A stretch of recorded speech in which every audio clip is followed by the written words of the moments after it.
Over the years, football has developed a reputation for being somewhat of a brutish sport. And I suppose that is rightfully so. I mean, there is a somewhat legitimate case for the NFL being our modern version of a gladiator sport. Every Sunday, 11 behemoths line up on each side of an imaginary line and smash into one another at full speed. The ball and the point system is really just a mechanism for the savagery. But for all of the machismo and violence that you might associate with football, the game is actually shockingly technical, particularly in the modern game. And if you don't think so, all you need is one look at a quarterback's wristband and this will become abundantly clear to you.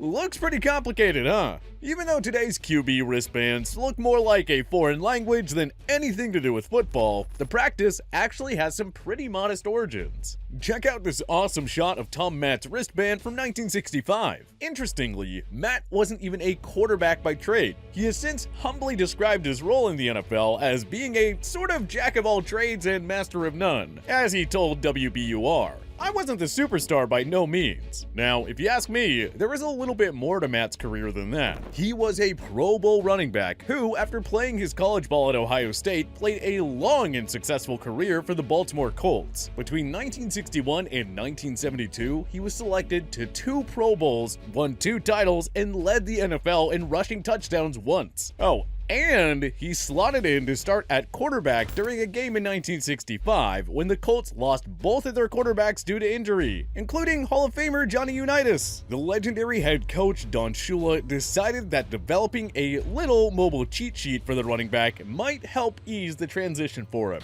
Matt depicted the entire deal well in his explanation to WBUR. Shula said this, he says, "Hey listen, why don't you put a wristband on and we'll signal to you which play we want you to call and all this kind of stuff." And I say, okay. It was a wristband with a little plastic cover, so if it got wet, nothing would happen. And I had all the plays written on it. But who wrote the plays on it but my wife? She could print smaller than I could, so we had it all printed out. And, well, all the Colts did was go out there and defeat the Rams 20-17. In fact, the team went on to win 2 out of the next 3 games with Matt at the helm. The one loss came on a controversial field goal, which Matt alleges actually missed wide. Either way, just like that, the quarterback wristband was invented. It has since been revamped, but many of the core principles are the same. It just needed a little facelift to fit all the necessary information on that tight little sheet. After all, today's offenses are highly coordinated attacks, rich with their own language schemes and audibles. And deploying these intricate systems can make all the difference in the world for a team in determining whether or not they're successful. To say that it is a high-stakes game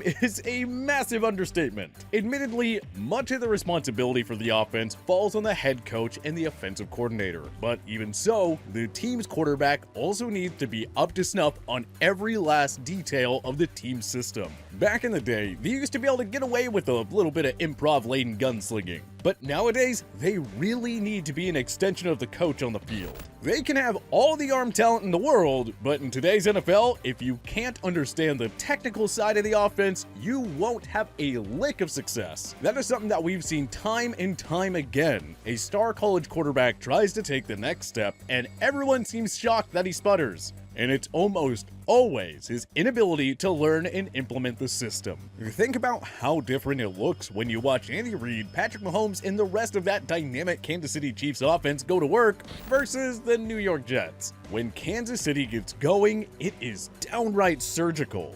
The Jets, on the other hand, well, let's just say it can hardly even be considered a coordinated attack. Yes, Kansas City has the best quarterback in the league and a slew of offensive weapons that would probably be game breakers no matter what team they played for. But the Jets would surely be able to muster up a few better performances if they had the same level of creativity that the Chiefs do. It looks like they're playing 2 entirely different sports. And somehow, someway, the teams are able to fit all of the vital information about these insanely complex systems onto a tiny little wristband. Check out this artifact of quarterbacks past. It's Brett Favre's wristband from the 2005 season, and see if you think you have what it takes to play quarterback in the NFL. Never mind getting sacked by a 300-pound defensive lineman, learning all this gibberish would give you all the headache you can handle. I guess it sort of makes sense that quarterbacks get paid so much. Not only do they have to perform physically with a metric ton of pressure on their shoulders, but they are also tasked with memorizing all of this code and knowing exactly what it means for the other 10 players on the field. All jokes aside, there is, however, a system to understanding this code, and once you get a handle of it, it will make a little bit more sense. It's kind of like learning a language, or how to code.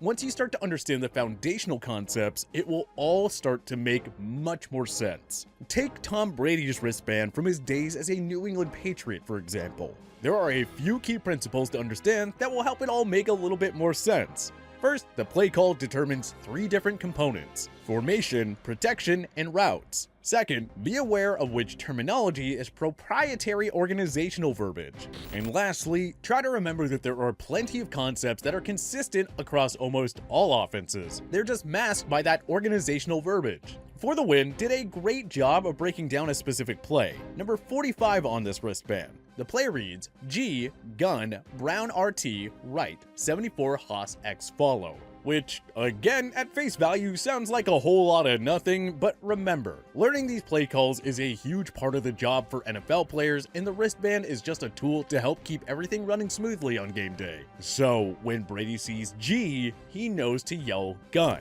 which means the team is going to line up in the shotgun formation. For New England, Brown means to line up in an empty formation, aka no running backs in the backfield and with 3 receivers on one side and 2 on the other. RT is short for right, and it tells the tight end which side of the formation to line up on. 74 addresses the play from a protection perspective. In this case, it signifies a 5-man empty protection. While this is a bit of an oversimplification, we would have to do a whole other video on the schematics behind setting up protections. The last piece of the equation, assuming it is a pass play, is establishing the routes that the receivers are going to run during the play. When Brady shouts Haas, it is actually a combination of a hitch route and a vertical route down the seam. Belichick took the H from hitch and the S from seam, put a little filler in between, and bam, Haas. The more you study play calls, the more prevalent you'll find these kind of linguistic tools are. It's a very effective way to make the information digestible and easier to remember. As far as the X follow call, it's actually a combination in which the slot receiver ends up running an out route towards the sideline, and the outside receiver has to run a follow route, which in this case is an in-breaking route. But keep in mind, just because we got through the entire play call doesn't mean that the quarterback's job is done. In fact, that couldn't be further from the case. A lot of times, receivers will have a full route tree in which there are a series of options for them depending on what coverage the defense is playing. So the quarterback also has to be aware of all his receivers running a collection of different routes while diagnosing the defensive play call, all while the opposing defense sends its biggest and baddest pass rushers after them. I guess you could say that playing quarterback in the NFL is a pretty tough gig. Good thing today's signal callers had pioneers like Don Shula and Tom Matt to lay the foundation for key tools like the wristband, just to make things a little bit easier. Do you think the NFL quarterback is the toughest position in all of sports? Join us in the comment section below. If you like this video and learned a thing or two, clicking the like button helps out a ton. And hey, we appreciate it. If this is your first time coming around to TPS though, subscribing is a great idea because we put out videos like this every single day. But as always, thanks for watching, and we'll see you guys next time.